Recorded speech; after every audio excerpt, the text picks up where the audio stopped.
안녕하세요. 세상 속의 제자도 유튜브 채널 구독자 여러분. 상쾌한 월요일 아침입니다. 새로운 한 주를 시작하는 오늘, 여러분의 발걸음에 힘을 더하고 또 마음의 지혜를 채울 특별한 시간을 저희가 준비했습니다. 네, 오늘은 헨리 블랙커비 목사님의 그 유명한 묵상집 있잖아요. 하나님을 경험하는 삶 365. 이걸 가지고 좀 더 깊이 들어가 보려고 합니다. 평소 방식과는 조금 다르게 오늘은 이 묵상집의 132번째 날, 하나님만 바라보자 이 주제에 담긴 통찰을 집중적으로 파헤쳐보는 시간을 갖겠습니다. 우리 주변에는 사랑하고 섬겨야 할 사람들이 참 많죠. 가족, 친구, 동료, 또 신앙 공동체 식구들까지요. 그런데 솔직히 그들의 연약함이나 실수, 때로는 좀 이해하기 어려운 모습 때문에 마음이 상하거나 깊은 실망감을 느낄 때가 왜 없겠어요. 바로 그럴 때 우리는 어떻게 해야 할까요? 오늘 이 묵상집이 이스라엘의 위대한 지도자였던 모세의 결정적인 경험을 통해서요, 어쩌면 우리 삶의 방향을 바꿀 수도 있는 중요한 열쇠를 건네준다고 합니다. 자, 이 열쇠를 함께 찾아볼까요? 묵상집은 민수기 20장 10절의 한 장면으로 우리를 초대합니다. 모세와 아론이 화가 잔뜩 난 목소리로 백성들을 바위 앞에 모아놓고 외치죠. 반역한 너희여 들으라. 우리가 너희를 위하여 이 반석에서 물을 내랴. 오, 이 짧은 문장에서부터 뭔가 심상치 않은 기운이 느껴지지 않으세요? 거의 폭발 직전의 감정이 담겨 있는 것 같습니다. 네, 바로 그 지점이 오늘 이야기의 핵심 출발점입니다. 그 모세의 격앙된 감정과 이어지는 행동이죠.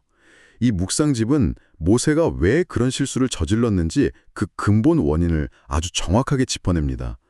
바로 그의 초점이 이동했기 때문이라는 거죠. 아, 초점이요? 네, 문제 해결의 근원이신 하나님께 맞춰져 있어야 할 시선이 눈앞에 그 불평불만 가득한 백성들에게 완전히 고정되어 버린 겁니다.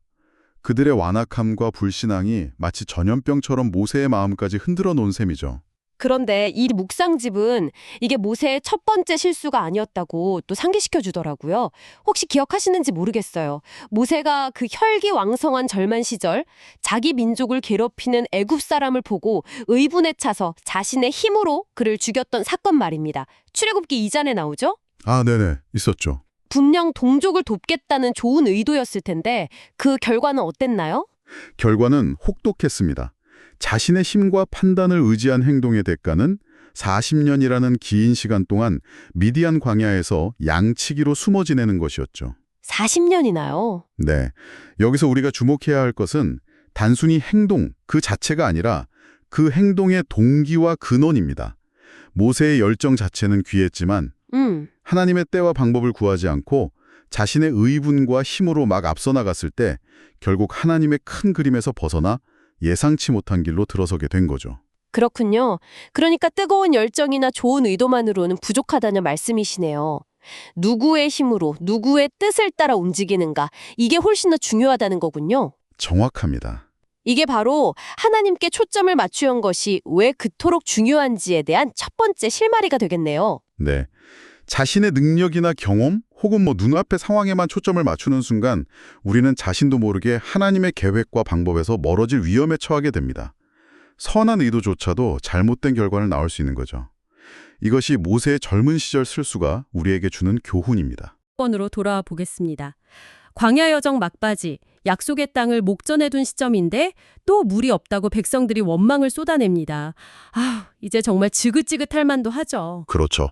온유함이 지면의 모든 사람보다 더하더라고 성경에 칭찬했던 모세조차 이번에는 인내심의 한계를 넘어선 것 같아요. 네, 하나님께서는 분명 바위에게 명하여 물을 내라고, 즉 말씀으로 해결하라고 하셨는데 모세는 어떻게 했죠? 어떻게 했나요? 네, 감정이 휩쓸려서 손에 들고 있던 지팡이로 바위를 2번이나 내리칩니다. 아이고. 네, 백성들을 향한 그동안 쌓였던 분노가 결국 하나님의 구체적인 명령을 정면으로 거스르는 불순종으로 폭발해버린 겁니다. 네네. 그 결과는 정말 생각할수록 안타깝습니다. 이 무리바 물 사건 때문에 모세는 40년 동안 그토록 가고 싶어 했던 약속의 땅에 들어가지 못하게 되죠. 맞아요. 하나님께서 직접 말씀하시잖아요. 너희가 나를 믿지 아니하고 이스라엘 자손의 목전에서 내 거룩함을 나타내지 아니한 고로 너희는 이 회중을 내가 그들에게 준 땅으로 인도하여 드리지 못하리라. 민수기 20장 12절 말씀이죠. 많은 분들이 아니 고작 바위 좀 쳤다고 약속의 땅에 못 들어가는 건 너무 심한 처사 아닌가? 하고 생각할 수도 있습니다. 저도 처음엔 좀 그랬고요. 하지만 이 묵상집은 그 이면의 심각성을 날카롭게 지적합니다. 모세의 행동은 단순히 지시 불이행 차원을 넘어서는 문제였다는 거죠. 왜 그렇게 심각했을까요? 첫째는 그는 하나님의 방법을 불신했습니다. 하나님은 말씀으로도 충분히 역사하실 수 있는데 모세는 인간적인 방법, 즉 힘, 지팡이로 치는 행위를 의지했죠. 첫째, 그는 하나님의 영광을 가로챘습니다. 하나님께서 하실 일을 마치 자신이 하는 것처럼 말하면서 하나님의 거룩하심을 백성 앞에서 드러내지 못했습니다. 결국 백성들의 불신과 불경함에 실망한 나머지 모세 자신도 하나님에 대한 불신과 불순종이라는 똑같은 죄에 빠져버린 것입니다. 와, 그저 화를 내고 바위를 친 행동이 아니라 그 안에 담긴 불신앙과 하나님의 거룩함을 드러내지 못한 것이 문제의 핵심이었군요. 듣고 보니 다른 사람의 잘못에 너무 집중하다 보면 나 자신도 그와 비슷한 함정에 빠질 수 있다는 그런 경고로 들립니다. 마치 거울처럼요. 그렇습니다. 이것이 바로 이 이야기가 오늘 세상 속의 제자도를 살아가는 우리 모두에게 던지는 강력한 메시지입니다. 주변 사람들의 연약함, 실수, 죄에 우리의 생각과 감정을 온통 빼앗기다 보면 정작 우리는 자신의 영적 중심을 잃어버리고 그들과 똑같이 불평하거나 판단하거나 혹은 하나님의 방법이 아닌 내 방법대로 해결하려 들 수 있다는 거죠. 실망감과 분노는 그렇게 우리를 불순종의 길로 이끌 수 있습니다. 자, 그럼 이제 가장 중요한 질문으로 넘어가 보죠. 모세의 이야기가 우리 삶에 주는 교훈을 어떻게 구체적으로 적용할 수 있을까요? 우리도 일상에서 사람들에게 실망하는 일이 정말 많은데요. 직장에서 약속을 어기는 동료, 내 마음을 몰라주는 가족, 아니면 신앙적으로 좀 성숙하지 못해 보이는 교우, 이런 상황에서 우리는 어떻게 반응해야 할까요? 네, 묵상집은 아주 명확한 해결책을 제시합니다. 네, 해결책은 의외로 단순하면서도 깊이가 있습니다. 바로 우리의 시선을 바꾸라는 겁니다. 시선이요? 네, 실망스러운 사람에게 고정된 눈을 떼어서 영원히 변함없으시고 거룩하신 하나님께 우리의 시선을 고정하라는 거죠. 이것은 문제를 외면하거나 감정을 억누르라는 뜻이 결코 아닙니다. 오히려 문제의 핵심으로 관계의 어려움 한가운데로 하나님을 모셔드리는 적극적인 신앙행위입니다. 시선을 사람에게서 하나님께로 옮긴다. 이게 구체적으로 어떤 변화를 가져올 수 있을까요? 그냥 마음만 편해지는 걸까요? 훨씬 그 이상입니다. 묵상집은 우리가 하나님께 초점을 맞출 때 놀라운 일이 일어난다고 말합니다. 바로 우리 자신이 하나님을 닮아간다는 약속이죠. 아, 하나님을 닮아간다. 네, 이게 정말 흥미로운 지점인데요. 다른 사람의 부족함 때문에 실망하고 비판하는 대신 그 상황 속에서 오히려 하나님의 성품, 예를 들어 은혜와 긍휼, 용서와 오래 참음, 의로움을 배우고 실천하게 된다는 겁니다. 와, 즉, 어려운 관계가 오히려 우리를 영적으로 성장시키는 기회가 될 수 있다는 그런 역설적인 진리가 숨어 있는 거죠. 야, 시선의 변화가 우리 내면의 변화를 이끌어내는 촉매제가 되는 셈입니다. 와, 정말 중요한 통찰이네요.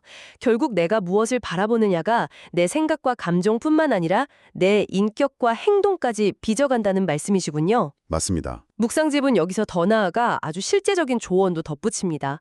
예를 들어 정말 친한 친구의 어떤 행동 때문에 마음에 큰 상처를 입고 실망했다고 가정해 봅시다. 보통 우리는 어떻게 반응할까요? 아마 바로 연락해서 따지거나 속으로 그 친구를 계속 비난하거나 아니면 아예 관계를 끊어버릴 수도 있겠죠. 그렇죠. 흔히들 그러죠. 그런데 묵상집은 어떤 다른 길을 제시하나요? 네, 묵상집은 그런 즉각적인 감정적 반응이나 속으로 하는 판단을 잠시 멈추라고 권합니다. 대신 가장 먼저 하나님께 나아가라고 말하죠. 하나님께 먼저 나아가라. 네. 그리고 이렇게 기도하라고 제안합니다. 하나님, 이 친구의 삶에 무슨 일을 하고 계신가요? 이 상황을 통해 하나님께서 원하시는 것은 무엇인가요? 제가 어떻게 반응하기를 원하시나요? 이렇게 하나님의 관점과 뜻을 구하라는 겁니다. 그게 결코 소극적인 회피가 아니라는 말씀이시죠? 그러며 오히려 문제 해결을 위한 가장 적극적이고 지혜로운 첫걸음입니다. 왜냐하면 내 힘과 감정으로 문제를 해결하려는 대신 전능하신 하나님의 지혜와 능력을 구하는 행위이기 때문이죠. 아하. 이렇게 먼저 하나님께 나아가 그분의 마음을 구하고 그 친구를 향한 하나님의 사랑과 계획을 이해하려고 노력할 때 비로소 우리는 하나님이 원하시는 방법으로 그 친구를 대할 수 있는 진정한 힘과 지혜 그리고 인내심을 공급받게 됩니다. 네. 내 상한 감정이 아니라 하나님의 마음에 우리 반응에 초점을 맞추는 거죠. 이것이 바로 관계의 어려움을 내 힘이 아닌 하나님의 능력으로 풀어가는 성견적인 해법입니다. 네, 오늘 헨리 블랙커비 목사님의 묵상집 하나님을 경험하는 삶 365의 한 부분을 통해 하나님만 바라보자는 메시지를 깊이 있게 나눠보았습니다. 정말 40년간 이스라엘을 이끈 위대한 지도자 모세조차 한순간 하나님이 아닌 사람에게 초점을 맞추었을 때 크게 실망하고 하나님의 뜻을 벗어나는 실수를 저질렀다는 사실은 오늘을 살아가는 우리에게 시사하는 바가 큽니다. 그렇습니다. 오늘 나눈 이야기의 핵심은 결국 우리의 시선 관리라고 할 수 있겠습니다. 정말 중요하죠. 주변 사람들의 문제나 연약함에 빠져서 함께 낙심하거나 분도하는 대신 의지적으로 우리의 시선을 들어 변함없으신 하나님께 고정할 때 우리는 단순히 실망감을 극복하는 것을 넘어섭니다. 네. 오히려 그 어려운 상황을 통해 하나님을 더 깊이 만나고 그분의 성품을 배우며 그분이 주시는 힘과 지혜 또 인내로 관계를 더욱 건강하게 세워나갈 수 있게 되는 것이죠. 문제 자체에 매몰되기보다 문제의 주관자이신 하나님께 집중하는 훈련이 필요한 것 같습니다. 깍듯하고 활기찬 톤으로 오늘 하루를 시작하시는 세상 속의 제자도 구독자 여러분, 혹시 지금 여러분의 마음을 무겁게 하거나 실망시키는 사람이 있나요? 아니면 좀처럼 풀리지 않는 관계의 어려움 때문에 지쳐 계신가요? 그렇다면 오늘 잠시 하던 일을 멈추고 아주 잠깐이라도 좋습니다. 조용히 여러분의 시선을 하나님께 고정해보는 시간을 가져보시면 어떨까요? 눈을 감고 이렇게 한번 여쭤보세요. 하나님, 지금 이 상황에서 이 사람과의 관계 속에서 제가 무엇을 보기를 원하시나요? 제 마음과 시선이 어디를 향하기를 원하시나요? 네. 이렇게 하나님의 마음을 구하며 나아갈 때 분명 이전과는 다른 평안과 지혜를 경험하게 될 것입니다. 네, 오늘 하루도 여러분의 삶의 자리에서 살아계신 하나님을 깊이 경험하고 그분 안에서 새 힘을 얻는 복된 날 되시기를 온 마음으로 응원합니다. 저희는 다음 시간에 더욱 유익하고 풍성한 이야기로 돌아오겠습니다.